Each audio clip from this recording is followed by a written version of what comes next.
Digital marketing లో అనుభవం ఉన్న ఎగ్జిక్యూటివ్స్ కావాలను సంప్రదించవలసిన నెంబర్లు 8688926084. ఇక 6 ఏళ్లలో 18,000 కోట్లు రైతు బంధు రూపంలో వెంచర్లు, బీడు భూములు, హైవేలకు 20 ఎకరాలకు పైగా ఉన్న వారికి సుమారు 5,000 కోట్లు ఇచ్చిందట కేసీఆర్.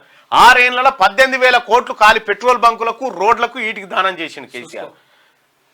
రూపాయలు 72,910 కోట్లలో పావు వంతు వీటికే పెట్టుబడి సాయం పేరుతో కట్టబెట్టిన గత సర్కార్. అందుకు సంబంధించిన లెక్కలు తీసిన కాంగ్రెస్ ప్రభుత్వం త్వరలో ప్రజల ముందుకు పూర్తి వివరాలు.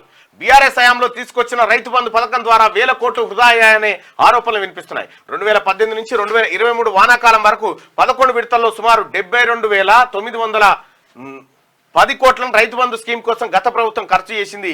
ఇందులో 18,000 కోట్లు అనర్హులకే. చూసుకో, 18,000 కోట్లు ఏది వ్యవసాయంతో సంబంధం లేని వాళ్ళకే 18,000 కోట్లు మాపి ఇచ్చిండు కేసీఆర్. అవసరం లేని భూములకు అప్పరంగా ముట్ట చెప్పినట్టు కాంగ్రెస్ ప్రభుత్వం గుర్తించిందని తెలుస్తున్నది. వెంచర్లు, బీడు భూములు, హైవేలకు సైతం సాయం అందించినట్టు తేలింది. 20 ఎకరాల పైబడిన రైతులకు ఏకంగా 5,000 కోట్ల పెట్టుబడి సాయం కింద అందినట్టు తేలిందని సమాచారం. అందులో ఎమ్మెల్యేలు, ఎంపీలు, ఐఏఎస్, ఐపీఎస్, బడా పారిశ్రామికవేత్తలు సైతం ఉన్నట్టు సమాచారం. రైతు బంధు ద్వారా ఎంతమంది అనర్హులు లబ్ధి పొందారు, ఎంత మొత్తంలో ప్రజాధనం వృధా అయింది అనే కోణంలో చూస్తా ఉన్నారట. ఇగో 6 ఏళ్లలో 18,000 కోట్ల రూపాయలు. నేను ఏం చేసిన లొటపీ చేసిన 18,000 కోట్లు సంబంధం లేని outer ring road petrol bunk లో కూడా ఇచ్చేసిండు. మాజీ మంత్రి మల్లారెడ్డికి 600 ఎకరాలు ఉంటే ఆయనకు రైతు బంధు లెక్కలు తీస్తే 1000 కోట్లకు పైగా ఆదా. వెంచర్లకు పెట్టుబడి సాయం, ధరణి మాయాజాలంతో పాస్బుక్స్.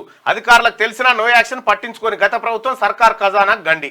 రైతు బంధు లెక్కలు తీస్తే 1000 కోట్ల ఆదా అవుతున్నాయట. చూసుకో, ఆధారే.